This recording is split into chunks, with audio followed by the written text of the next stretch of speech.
জাতীয় পার্টি যদি নির্বাচনে অংশ নেওয়ার সুযোগ পায় তাহলে ওই আওয়ামী লীগ তারা কিন্তু আপার ভোট জাপাই দিবে। তার মানে এই যে আওয়ামী লীগ জাতীয় পার্টি রূপে ফিরে আসবে। আমরা আমাদের এই চিন্তাগুলো প্রধান নির্বাচন কমিশনারকে জানিয়েছি, তিনি আমাদেরকে আশ্বস্ত করেছেন যে নির্বাচন কমিশন এমন কোনো সিদ্ধান্ত নিবে না যাতে করে ফ্যাসিবাদ নামে বেনামে কোনোভাবেই ফিরে আসে।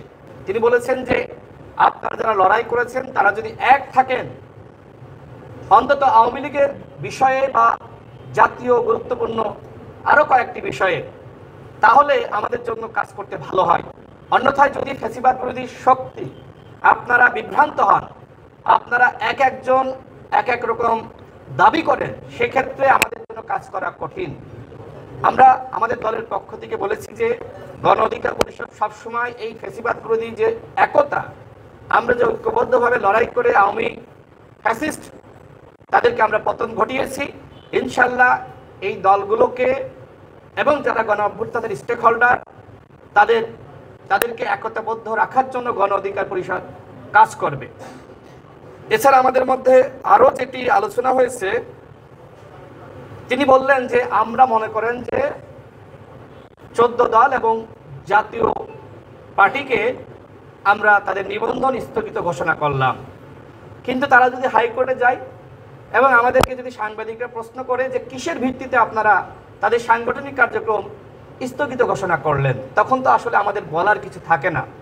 এর জন্য যদি সরকার আওয়ামী লীগকে যেমনিভাবে নিষিদ্ধ করেছে, ঠিক একই প্রক্রিয়ায় জাতীয় পার্টি এবং 14 দল সহ যারা আওয়ামী লীগের দোসর ছিল তাদেরকে নিষিদ্ধ করে, তাহলে আমরা অবশ্যই তাদের সাংগঠনিক কার্যক্রম নিষিদ্ধ ঘোষণার প্রেক্ষিতে নিবন্ধন স্থগিত করে দেব।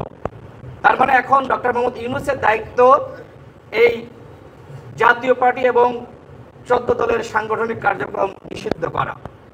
প্রধান নির্বাচন কমিশনারকে আমরা আরও বলেছি, মনে করেন যে আওয়ামী লীগ এবং তার অ্যাসোসিয়েটস নির্বাচনে অংশ নিতে পারল না, তাহলে আওয়ামী লীগের দোসরকে জাতীয় পার্টি 14 দল, তো জাতীয় পার্টি তো সবসময় বলছে যে আগামী নির্বাচনে আওয়ামী লীগ অবশ্যই অংশ নিতে পারবে বা তাদেরকে নিয়েই ইনক্লুসিভ নির্বাচন অনুষ্ঠিত করতে হবে। তার মানে এই জাতীয় পার্টির আওয়ামী লীগের প্রতি মায়া মহব্বত ভালোবাসা রয়েছে, যেটা জিএম কাদেরের বক্তব্যের মাধ্যমে বারবার আমরা শুনছি।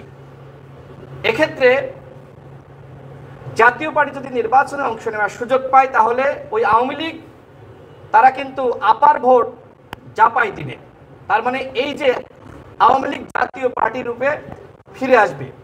আমরা আমাদের এই চিন্তাগুলো প্রধান নির্বাচন কমিশনারকে জানিয়েছি, তিনি আমাদেরকে আশ্বস্ত করেছেন যে নির্বাচন কমিশন এমন কোনো সিদ্ধান্ত নিবে না যাতে করে ফ্যাসিবাদ নামে বেনামে কোনোভাবেই ফিরে আসে। এবং আগামী নির্বাচন নিয়ে প্রধান নির্বাচন কমিশনের সাথে আমাদের আলোচনা হয়েছে যে আপনারা কী ধরনের প্রস্তুতি গ্রহণ করছেন। তারা বরাবরের মতন বলেছেন যে যখনই সরকারের পক্ষ থেকে আমাদের নির্বাচনের ব্যাপারে বলা হবে না কেন, আমরা তখনই নির্বাচন করতে পারবো। অর্থাৎ নির্বাচন করার বিষয়ে নির্বাচন কমিশনের শতভাগ প্রস্তুতি রয়েছে। সেই বিষয়টি মাননীয় প্রধান নির্বাচন কমিশনার আমাদেরকে আশ্বস্ত করেছেন।